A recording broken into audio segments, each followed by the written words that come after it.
주중에 첫째 아이가 지금 유학 중인데 상담이 필요하다면서 전화가 왔어요. 무슨 말인, 어떤 내용인가 들어보니까 아빠, 요즘 내가 문제가 많은 것 같아요. 이렇게 얘기를 하는 거예요. 입에서는 불평만 나오고 눈에 보이는 것은 모두 다 못마땅해요. 저 요즘 번아웃 된 것 같아요. 이렇게 얘기를 하더라고요. 그래서 야, 너 상담자 잘못 골랐다. 아빠는 번아웃 된 적 없거든. 그랬더니 아빠 뭐 일하면서 교회 하느라고 많이 힘들잖아요. 그러니까 힘든 거지 번아웃 된 것도 다르지. 이제 이렇게 우스갯소리 얘기를 했는데 딸아이가 그런 얘기를 해요. 어떤 목사님이 그러시는데요. 자기가 좋아하는 일을 하면서 살면 번아웃 되지 않는다고 그래요. 이렇게 말을 하더라고요. 그래서 제가 이렇게 말했습니다. 일리 있는 말인 것 같다. 하지만 사람이 어떻게 늘 좋아하는 일만 하고 살겠냐. 아빠 경험으로는 감사하는 삶이 사라지면 지치는 것 같더라. 말씀을 읽고 하나님께 감사하는 기도를 한번 계속 드려봐라. 이렇게 조언을 해줬습니다. 여러분, 사람을 지치게 만드는 것은 일도 아니고요. 가난도 아니고 말씀이 주는 영양분이 부족했을 때, 충분히 공급이 되어지지 않았을 때 그때 사람은 지치게 되는 것 같아요. 그렇게 되면 감사가 불평으로 바뀌게 되고 은혜가 권리로 바뀌게 되고 기쁨이 의무로 바뀌게 됩니다. 지난주에 저와 여러분이 영적인 영양 결핍 극복이라는 주제와 함께 말씀을 나눴습니다. 그 말씀 나눈 가운데 제가 강조했던 바는 뭐였냐면 성도는 영의 양식이 결핍되면 반드시 육신에게 점령당하게 된다라고 하는 이 영적인 원리에 대해서 강조했어요. 사람이 밥을 먹으면 소화 과정을 통해서 음식이 포도당으로 분해가 되고 그 포도당이 피를 통해서 근육에 전달되었을 때 힘을 낼 수 있는 것처럼 영적인 파워도 마찬가지입니다. 사람이 하나님의 말씀을 듣고 그 말씀이 소화되면 믿음이 만들어집니다. 그 믿음이 혼을 통해서 영으로 전달되었을 때 육을 지배하는 힘이 나오고 그 힘으로 주님을 섬길 수 있게 되는 거예요. 그런데 문제는 오늘날 많은 사람들이 하나님을 섬길 때 말씀을 에너지원으로 삼지 않고 있어요. 자기 힘으로 이 정도면 내가 하나님을 섬길 수 있다라고 하는 어디서 나오는 자신감인지 모르겠는데 말씀을 보지 않고도 내가 하나님을 섬길 수 있다라는 그런 엉뚱한 자신감을 가지고 하나님의 일을 하고 있어요. 여러분, 말씀을 통해 얻어진 믿음으로 하나님을 섬기는 것 하고요, 내 힘으로 섬기는 것은요, 결과적인 측면에서 볼 때 많은 차이가 있습니다. 믿음으로 섬기는 사람은 쉽게 지치질 않아요. 화평의 매는 띠로 사람들을 하나로 이렇게 결속시키는 그런 결과를 가져다 줍니다. 하지만 자기 힘으로 하나님을 섬기려고 하는 사람들은요, 금방 지칩니다. 지치니까 불평이 나오죠. 또 자기가 인정받아야 된다고 생각하기 때문에 늘 그 사람 주변에는 시기와 질투와 다툼이 끊이질 않습니다. 결과적으로는 이 지체들을 화평에 매는 띠가 아니라 어때요? 흩어지게 만드는 그러한 띠를 형성하게 되어서 사람들이 전부 다 떨어져 나가게 만들어요. 일하는 건 좋습니다. 일하는 건 훌륭한 거예요. 하나님의 사역을 한다는 것은 정말 칭찬받을 만한 일이죠. 그러나 말씀에 기초가 되지 않는 일들은 전부 다 허공에 울리는 꽹과류 같습니다. 아무 소용이 없어요. 성경은 오늘 본문에 마르다와 마리아의 이 두 자매에 관한 이야기가 지금 소개되고 있는데 이 두 자매를 통해서 조금 전에 말씀드린 이러한 구도를 분명하게 보여주고 있습니다. 교회를 좀 다녔다 하면 오늘 본문에 기록된 내용이 아주 익숙할 거예요. 하지만 익숙한 만큼 우리는 어떻게 되죠? 너무 쉽게 지나치는 그런 우를 범하게 되죠. 익숙하다는 것은 또 이렇게 많이 들었다라는 것은 그 내용이 정말 중요하기 때문에 많이 들려온 거예요. 그렇다면 우리가 오늘 이 말씀을 이렇게 듣는 가운데서 익숙하니까 그냥 듣고 지나가야지, 나 이미 아는 내용이야, 이렇게 생각하지 말고 오늘 말씀은 하나님을 섬기는 과정에서 특히 영적인 어떤 성장을 이어가는 과정에서 결코 간과할 수 없는 중요한 내용이기 때문에 진지하게 잘 듣고 또 잘 소화시켜서 영적인 힘을 소유하는 그러한 시간이 되기를 간절히 소망합니다. 그래서 오늘은 섬김보다 우선시되는 한 가지라는 주제를 가지고 여러분과 함께 말씀 나누겠습니다. 오늘 본문이 있는 38절에 가서 보니까 예수님이 베단이라고 하는 어떤 마을로 되어 있는데 이제 요한복음 10장에 가서 보면 베단이라고 말하고 있는데요. 이 베단이라고 하는 마을로 제자들과 함께 들어가게 됩니다. 그 마을에 살고 있던 마르다라고 하는 한 여자가 있었는데요. 이 여자가 소문만으로 듣던 예수님이 자기 마을로 들어온다고 하니까 너무 기쁜 거예요. 그래서 예수님은 얼른 가서 자기 집으로 받아들였습니다. 본문에는 마르다의 집이라고 이렇게 기록된 것으로 봤을 때 아마도 마르다는 당시에 남편이 없는 과부였던 것으로 추정이 됩니다. 당시 예수님은 유대인들에게 미움을 받고 있었기 때문에 그런 분을 집으로 받아들인다는 것은 마르다에게 부담이 됐을까요? 되지 않았을까요? 큰 부담이었어요. 용기가 필요했어요. 잘못하면 그 유대인들 사이에서 추방당할 수 있기 때문에 상당히 어려운 일이었을 거예요. 그럼에도 불구하고 마르다는 기쁜 마음으로 예수님을 자기 집으로 초대했습니다. 그런데 문제가 뭐냐? 막상 초대하고 보니까 주님을 섬기는 일이 만만치가 않은 거예요. 왜냐하면 예수님이 혼자 오셨어요? 제자들과 함께 오셨어요? 12명의 제자들과 같이 왔단 말이에요. 그러다 보면은 더 많은 양의 음식을 준비했어야 했고 또 돈도 많이 들어갔겠죠. 또 그 음식을 준비하려면 손도 많이 필요했을 거예요. 이 때문에 마르다는 일을 준비하느라고 음식을 준비하느라고 아주 마음이 분주했어요. 근데 오늘 본문 보니까 괴로웠다라고 얘기하고 있습니다. 괴로울 정도로 아주 분주했어요. 우리가 그렇지 않습니까? 손님들 이렇게 맞이하면 그 손님들 대접하기 위해서 최선을 다하잖아요. 혹시 좀 부족한 거 있지 않을까? 집은 청소가 잘 됐나? 이런 거 다 체크하고 하잖아요. 그런데 이제 막상 초대는 했는데 정말 좋은 음식을 대접하고 싶은데 이게 사람도 많고 거기에다가 어떻게 하면 잘해줄까? 막 이런 어떤 부담 그런 것들 때문에 마음이 아주 분주했어요. 그런데 동생 마리아는 도와주기는 고사하고 예수님 앞에서 한가롭게 앉아가지고요 말씀을 듣고 있어요.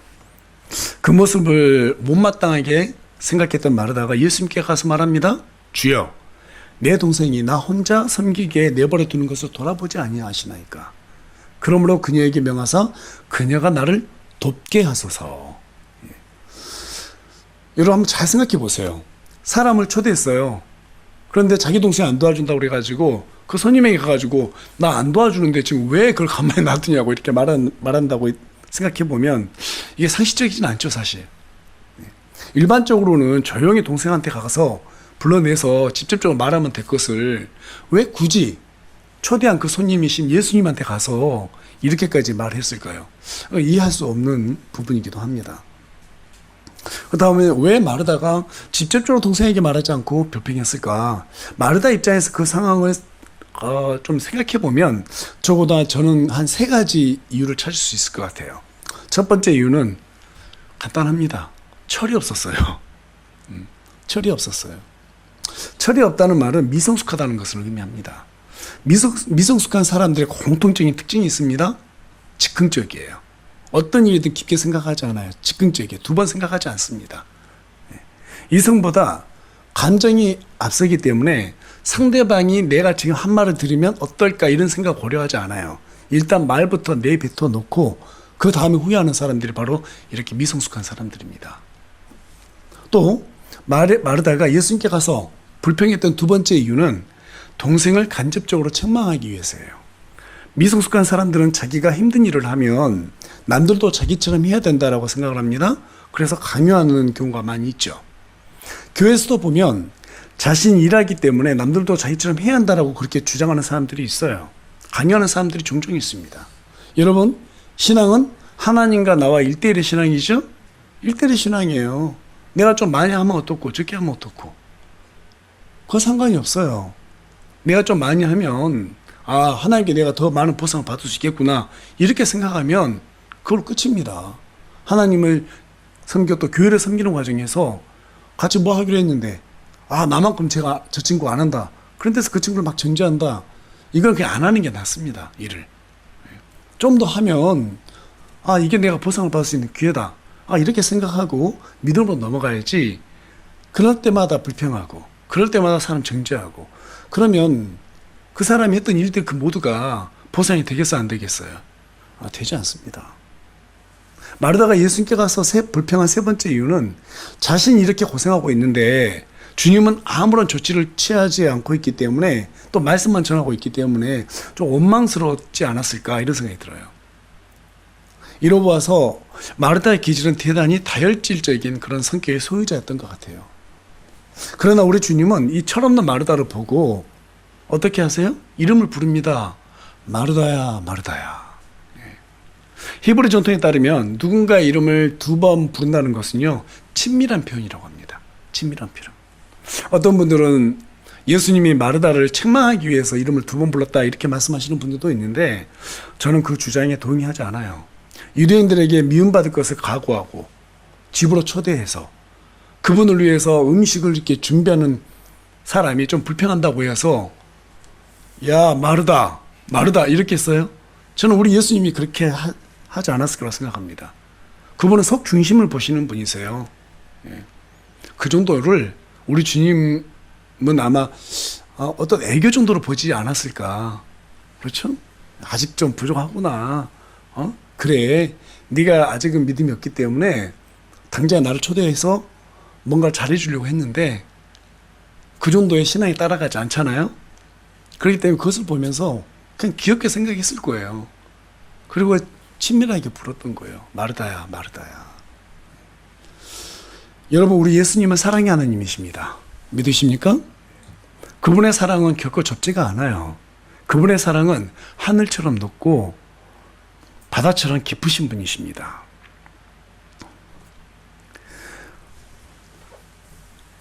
우리가 주의를 하는 동안에 힘들고 지치고 또 심지어는 불평할 때도 있을 수 있습니다. 하지만 우리 주님은 그 사람의 속중심을 보셔요. 그리고 그 의도를 보십니다. 그 의도가 선하다면 조금 부족해도 우리 예수님처럼 마르다야, 마르다야 라고 이렇게 이름을 불러주시면서 유래해 주실 거예요. 여러분, 주의를 하는 동안에 힘들 때가 있다면 불평하지 말고 하나님께서 내 이름을 불러주신다는 그 사실을 기억하시기 바랍니다. 주님이 마르다 이름을 반복해서 불러주신 것은 마르다를 책망하기 위해서가 아니라 일으켜 세워주시기 위해서 불렀습니다. 그래서 주님은 마르다를 위해 전하시던 말씀을 잠시, 마르다를 위해서 전하시던 말씀을 잠시 중단하시고 아주 중요한 영적인 원리를 언급하셨어요. 자, 그 내용이 41절하고 42절에 기록되어 있는데요. 우리 다 같이 한 목소리 읽어보겠습니다. 시작. 예수님께서 그녀에게 응답하여 이르시되 마르다야, 마르다야, 내가 많은 일에 대해 염려하고 근심하나 한 가지 일이 필요하니라. 마리아는 그 좋은 부분을 택하였으니 그것을 빼앗기지 아니하리라 하시니라.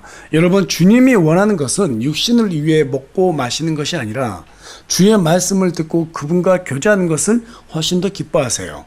그래서 로마서 14장 17절 가서 보니까 하나님의 왕국은 먹는 것과 마시는 것이 아니요 성령님 안에서 의와 화평과 기쁨이니라. 우리 하나님께서는 먹고 마시고 우리 육신을 위해서 어떤 즐거움을 누리는 것을 원치 않고 성령님 안에서 하나님의 의와 화평과 기쁨을 누리기를 원하신다. 다시 말해서 우리 주님과의 교제를 아주 큰 기쁨을 여긴다는 거예요. 교회를 다녀보면 저분이 정말 하나님을 사랑하는 것 같은데, 그런데 너무 지나치게 교회에 충성하다 보니까 하나님을 잘 섬기는 그런 일을 놓치는 경우를 많이 보게 됩니다. 특히 어떤 부분이냐면 오늘 보면은 본문에 마르다가 예수님 위해서 지금 식사를 준비하는 과정이 있잖아요. 교회에서 보면 주방에서 열심히 일하시는 자매님들이 계세요. 얼마나 귀한 줄 모릅니다. 그런데 문제는 예배가 시작됐는데도 음식을 준비하느라 예배에 참석하지 않거나 예배가 한참 시작된 중간에 참석하시는 분들이 있어요. 그래서 우리 교회에서는 그렇게 하지 말라고 말씀드렸는데, 저는 지금까지 그런 분들 중에서 지치지 않고 오랫동안 그 교회를 잘 섬기는 사람을 본 적이 없어요. 영적으로 막 이렇게 성장한 사람도 본 적이 없습니다. 책임감을 가지고 봉사하는 것도 좋지만 마르다처럼 음식 준비하느라고 하나님과의 교제, 즉 예배를 소홀히 여기는 것은 옳은 일이 아니에요. 왜냐하면 예배 속에 주님이 계시고 예배 속에 그분의 말씀이 선포되고 선포된 그 말씀을 통해서 주님과의 교제가 시작되기 때문입니다. 이는 비단 식사 문제뿐만 아니에요. 예배를 방해하는 모든 것이 다 여기에 해당이 됩니다. 그래서 여러분, 예배 전에는 반드시 우리 아침에도 우리 성경에 올라와서 뭐라고 말했어요? 찬양하기 전에 휴대폰 꺼주십시오 이렇게 얘기를 했잖아요. 뭐 비행기 모드 해도 좋고 무음으로도 해도 좋고. 휴대폰으로 인해서 예배가 방해되면 안 됩니다. 그래서 미리 핸드폰도 끄고 또 화장실도 미리 좀 다녀오시고 또 세상에 대한 염려와 근심 이런 것도 다 내려놓고 오직 우리 주님만 찬양하고 주의 말씀을 들을 준비가 되어 있어야 돼요. 그렇게 했을 때 주님은 우리에게 주어진 영적인 것들을 빼앗기지 않는다고 말하고 있습니다. 막 마음이 분주해요. 그럼 아무리 하나님의 말씀이 권위 있게 선포가 돼도요, 그 말씀을 들을 수가 없습니다. 여러분, 우리 예수님이 이 시간에 이곳에 강단에 서가지고 전파해도요, 안 듣는 사람 안 들어요. 예수님이 이 땅에 오셨을 때 3년 반 동안 공생할 때 이 바리새인들과 서기관과 그죠? 이 사두개인들 또 율법 박사들 봐보세요. 그 유대인들에게 예수님께서 아무리 말씀을 선포해도 듣지 못하잖아요. 듣지 못해요. 들을 만한 귀가 없으면 어떤 영적인 말씀을 하나님께서 들려주셔도 듣지를 못합니다. 우리 마음이 분주하면 들을 수가 없어요. 들을 수가 없어요. 그래서 세상 일에 매이지 말라고 성경 우리에게 말해주고 있는 거예요. 그렇다면 마리아처럼 일하지 않고 말씀만 들으면 되는 거 아니에요? 또 이렇게 생각하시는 분들이 있을까 봐서 얼른 그게 아니라고 덧붙여야 될 것 같은데요. 주님은 받은 은혜만큼 헌신하기를 원하세요. 지금 마리아가 일하기가 싫어서 언니 마르다를 도와주지 않은 게 아닙니다. 자신이 언제 이렇게 가까운 곳에서 주의 말씀을 들을 기회가 또 있겠는가, 그 생각 때문에 주님 앞에 앉아가지고 말씀을 들었던 거예요. 지금 이 시대는 절대 빈곤이 있어요, 없어요? 없어요. 우리나라 사람들 중에서 지금 굶어 죽는 사람 없죠? 없어요. 원한다면 언제든지 일할 수도 있고 돈 벌어서 먹고 마실 수가 있습니다. 그러나 주님을 섬기는 일은 저와 여러분이 살아있는 이 시간에만 허락되어 있어요. 영적으로 성장하길 원한다면 일도 해야 되지만 일을 하기 전에 먼저 하나님의 말씀을 들어야 합니다. 로마서 10장 17절은 믿음은 들음에서 오며 들음은 하나님의 말씀에 의해 온다고 분명히 우리에게 말해주고 있습니다. 여러분, 영적인 성장은 일하는 것이 먼저가 아니라 뭐가 먼저라고요? 듣는 것이 먼저라고요. 그러나 아무리 말씀을 들어도 전혀 효과가 없는 사람들이 있습니다. 왜 그럴까요? 자, 히브리서 4장 2절 말씀 한 목소리 읽겠습니다. 시작. 우리뿐만 아니라 그들에게도 복음이 선포되었으나 선포된 그 말씀이 그것을 들은 자들 속에서 믿음과 섞이지 아니하였으므로 그들에게 유익을 끼치지 못하였느니라. 말씀을 들어도요, 믿음과 섞이지 않는다는 거예요. 그러니까 말씀이 소화가 됐다 안 됐다? 소화가 안 됐다는 소리예요. 왜 섞이지 않을까요? 왜? 나를 위해서 듣지 않아서 그래요. 나를 위해서 듣지 않아요. 분명히 성경은 말씀이 양날 달린 검이라고 그랬거든요. 그 검이 나한테 와서 찔려야 되는데 옆 사람은 자꾸 찌르는 도구로 생각해요. 또 자기 어떤 지식을 쌓기 위해서, 남을 가르치는 도구로 쓰기 위해서 말씀을 들어요. 말씀으로 봐요. 여러분, 우리 하나님께서는 옆에 사람을 우리를 통해서 고치길 원하실까요? 아니면 나부터 먼저 고치길 원하실까요? 누구라고요? 나부터요, 나부터. 하나님께서 나부터 고치기를 원하세요.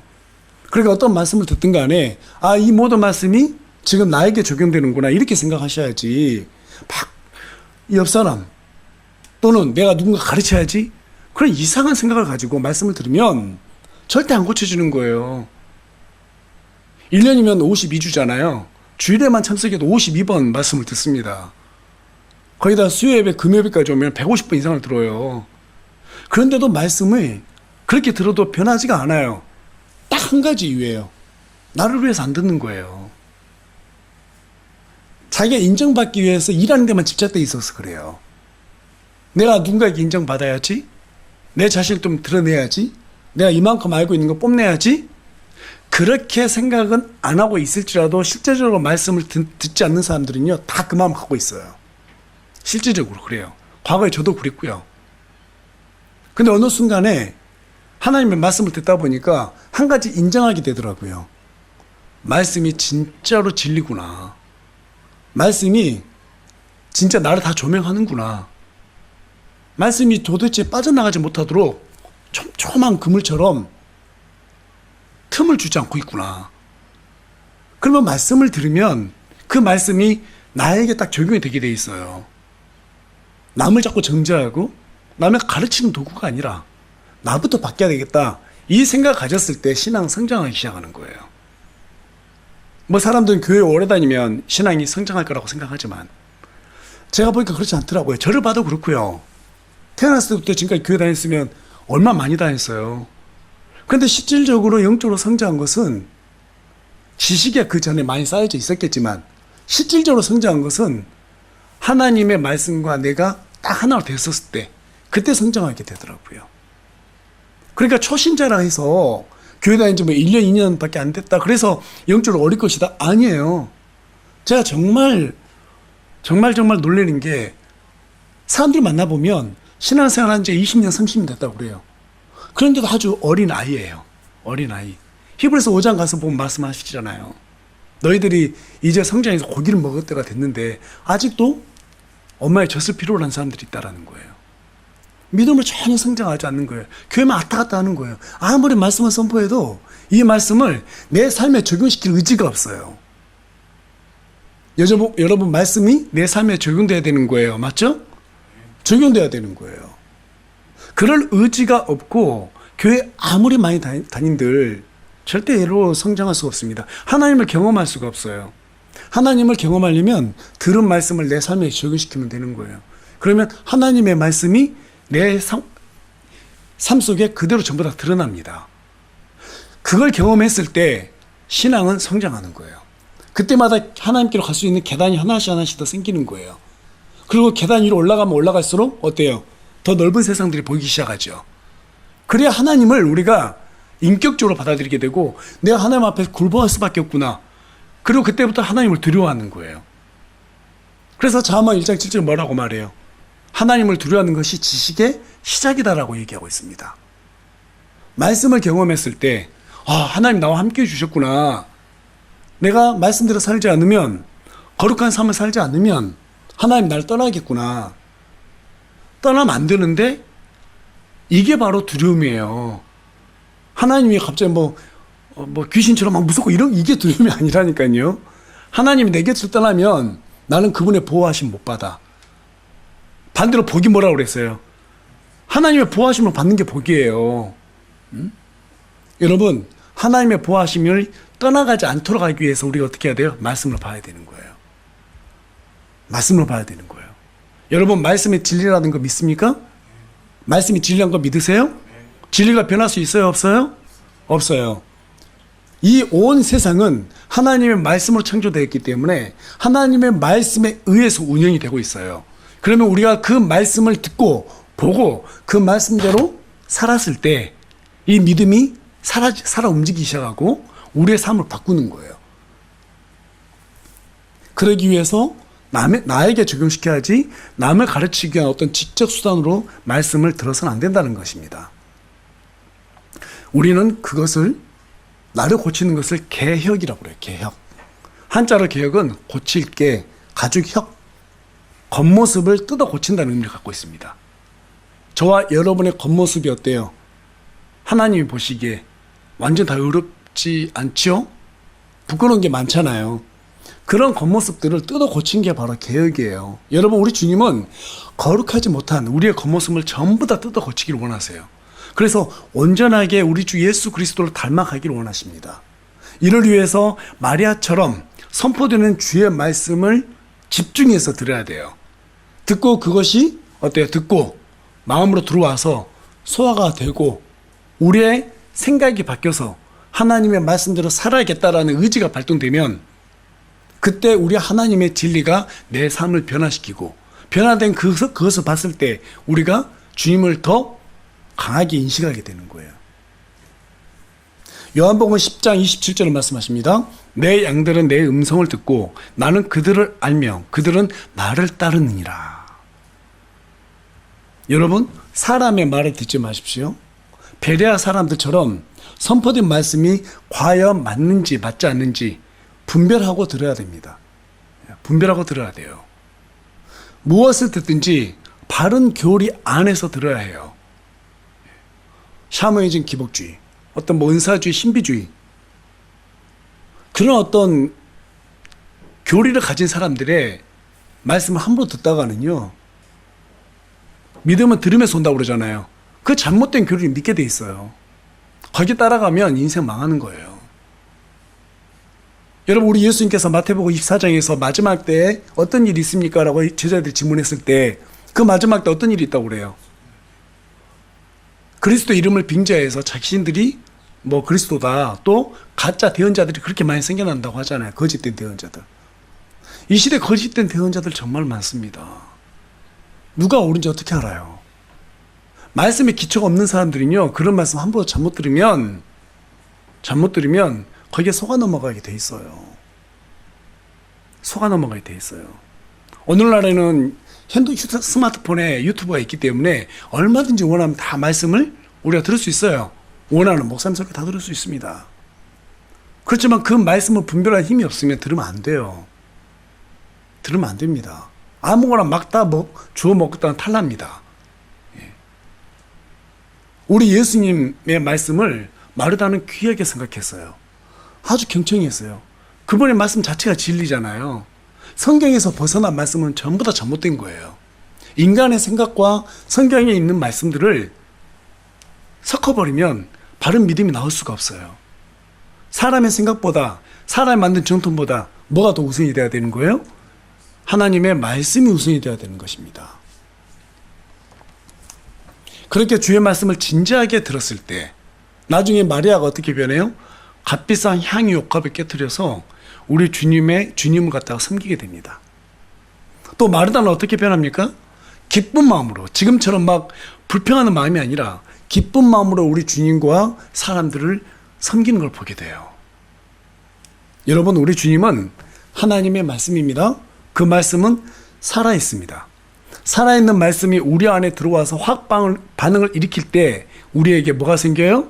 믿음이라는 것이 생기는 거예요. 그 믿음이 우리가 가장 힘들어하는 육신의 정욕과 안목의 정욕과 인생의 자랑이라고 하는 이 쾌락주의를 한 번에 제압할 수 있는 힘이 생기고, 그 힘이 있어야지 주님의 사역에 동참할 수 있게 되는 거예요. 그렇게 했을 때, 우리 육신을 말씀으로 이겼을 때 하나님의 사역이 우리에게 좋은 열매로 드러난다, 이 말입니다. 이게 영적인 원리예요. 결론을 말씀드리겠습니다. 송곳은 끝부터 들어가고 건물은 기초부터 쌓아 올리는 것처럼 모든 일에는 순서가 있습니다. 먼저 마리아처럼 듣는 게 우선이에요. 하나님의 말씀을 듣고 그 다음에 행동으로 옮겨야 합니다. 그 하나님의 말씀 가운데서 우리 하나님께서 우리에게 주신 은혜, 그 은혜에 감사하는 마음이 있었을 때 우리는 어때요? 모든 일에 불평할 수가 없는 거예요. 기쁘게 할 수 있는 거예요. 오늘날 이 순서가 바뀌었기 때문에 교회마다 지친 마르다가 계속해서 늘고 있는 거예요. 저는 우리 교회의 지체들을 막 이용하고 싶지가 않아요. 그러나 책임이 있다고 말은 하고 싶어요. 어느 정도 신앙이 있고 경륜이 있고 그러면 책임이 있다. 하지만 감사가 없고 은혜가 없고 불평할 것 같으면 하지 말라는 거예요. 그런 일로 하게 되면 금방 지쳐버립니다. 사람들 정죄하고 판단하고 갈라치기 하고. 그러니까 일 많이 하는 사람들이 대부분 문제를 일으켜요. 그러니까 일을 많이 하는 만큼 뭐가 있어야 되는 거예요? 하나님의 말씀을 많이 보고 은혜가 있어야 되는 거예요. 은혜가 있는 만큼 자기 분량만큼 해야 되는 거예요. 자기 분량만큼. 말씀은 안 봐요. 기도도 한 번 안 해요. 그러면서 교회에서 막 일하고 사람들 막 어떻게 섬긴다고 도와주고, 결국에는 그런 사람들이 전부 다 넘어집니다. 내가 이만큼 했는데 나를 내세우게 되거든요. 아닐 것 같죠? 다 그렇게 돼요. 다 그렇게. 여러분, 예외라고 생각하지 마세요. 하나님께 받은 은혜만큼 일하시면 됩니다. 만약에 하시다가 어려우면 내가 받은 은혜가 이 정도는 아닌 것 같아요. 저한테 말하세요. 그만두라 할 테니까요. 저도 일 시킬 때 사람 보고 시키거든요. 은혜가 전혀 없는데 일 시키지는 않습니다. 또 실제적으로 은혜가 있고 정말 하나님께 감사하고 신앙에 진지한 신앙을 가지고 있는 사람들은요, 시키지 않아도 일을 합니다. 알아서 일을 찾아요. 그게 자연스러운 거예요. 그게 자연스러운 거예요. 여러분 날마다 주의 살을 먹고 주의 피를 마시기 바랍니다. 예, 말씀을 먹고 그 말씀을 인해서 내가 회개하게 되면 사람이 어떻게 돼요? 은혜가 다시 한번 크게 찾아오고 그 은혜에 감사하는 마음이 생겨요. 이게 하나의 메커니즘이에요. 이런 영적인 메커니즘을 우리가 정확히 이해하고 하나님 앞에 바로 서는 게 중요합니다. 말씀을 듣는 것은 온전한 순종을 위해서 듣는 것이지 나를 드러내기 위해서가 아니라고 다시 한번 말씀드리고 싶어요. 남을 가르치기 위해서 듣는 것도 안 된다고 말씀을 드리고 싶습니다. 내 자신을 뜯어고치는 그런 계획을 위해서 들어야 됩니다. 그렇게 계획의 삶을 통해서 성장하는 저와 여러분이 되기를 간절히 소망합니다.